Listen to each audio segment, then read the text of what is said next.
Hi, it's me again, friends, and welcome back to my YouTube channel. And in this video, we are going to discuss about the types of economic systems.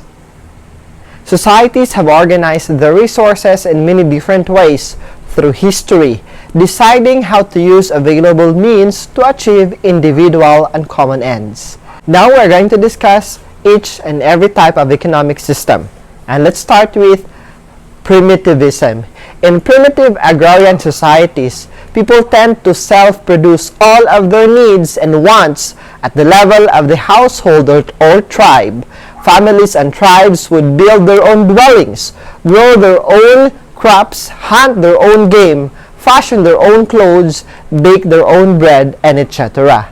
This economic system is defined by very little division of labor and resulting low productivity, a high degree of vertical integration of production processes within the household or village for what goods are produced, and relationship-based reciprocal exchange between families or tribes rather than market transaction. In such primitive society, the concept of private property and decision-making over resources often apply to more collective level of familial or tribal ownership of productive resources and wealth in common.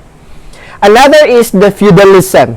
Later, as civilization developed, economies based on production by social class emerged, such as feudalism and slavery. Slavery involved production of enslaved individuals who lacked personal freedom or rights and were treated as the property of their owner. Feudalism was a system where a class of nobility known as lords owned all of the lands and leased out small parcels to peasants to farm, with peasants handling very much of their production to the lord. In return, the lord offered the peasant relative safety and security, including a place to live and food to eat. Another is capitalism. Capitalism emerged with the advent of industrialization. Capitalism is defined as a system of production whereby business owners organize productive resources, including tools, workers, and raw material, to produce goods for sale in order to make a profit and not for personal consumption alone. In capitalism, workers are hired in return for wages. Owners of land and natural resources are paid rents or royalties for the use of the resources, and the owners of previously created wealth are paid interest to forego the use of some of their wealth so that the entrepreneurs can borrow it to pay wages and rents and purchase tools for hired workers to use. Entrepreneurs apply their best judgment of future economic condition to decide what goods to produce and earn a profit if they decide well or suffer losses if they judge poorly. This system of market price, profit, and loss is the selection mechanism to who will decide how resources are allocated for production is what defines a capitalist economy. These roles, workers, resources, owner, capitalist, and entrepreneurs, represents function in the capitalist economy and not separate or mutually exclusive classes of people. Individuals typically fulfill different roles with respect to different economic transactions, relationship, organization, and contracts with they are a part to. This may even occur with a single context, such as an employee-owned cooperative where the workers are also entrepreneurs, or a small business owner-operator who self-finances his firm out of personal savings and operates out of home office, and thus acts simultaneously as entrepreneur, capitalist, landowner at the same time. Another is socialism. Socialism is a form of cooperative production economy. Economic socialism is a system of production where there is limited hybrid private ownership of the means of production or other types of productive property, and the system is of price, profit, and losses is not the sole determinant used to establish who engages in the production, what to produce, and how to produce it.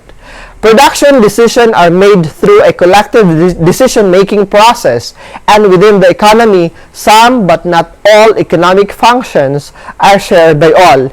This might include any strategic economic function that affect all citizens.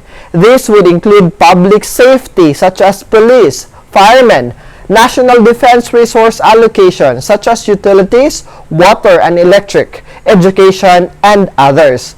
These are often paid through income or use taxes levied on the remaining practically independent economic functions. Individual citizen, independent businessman, foreign trade partners, and others. Modern socialism contains certain elements of capitalism, such as a market mechanism and also some centralized control over some resources. If more of the economic control is centralized in ever-increasing ways, it may eventually become more akin to communism. Note that socialism is an economic system can thus occur under various forms of government, from democratic socialism of the Nordic countries to more authoritarian standard from somewhere else. Communism is a form of command economy whereby nearly all economic activity is centralized and through the coordination of the state or government-sponsored central planner. A society theoretical economic strength can be marshaled to the benefit of the society at large. Executing this in reality is far more difficult than in theory. Note that instances of economic communism in modern era have also been coupled with authoritarian form of government, although this need to be the case in theory. And those are the type of economic system. I hope you learned something. Until next vlog, keep safe always.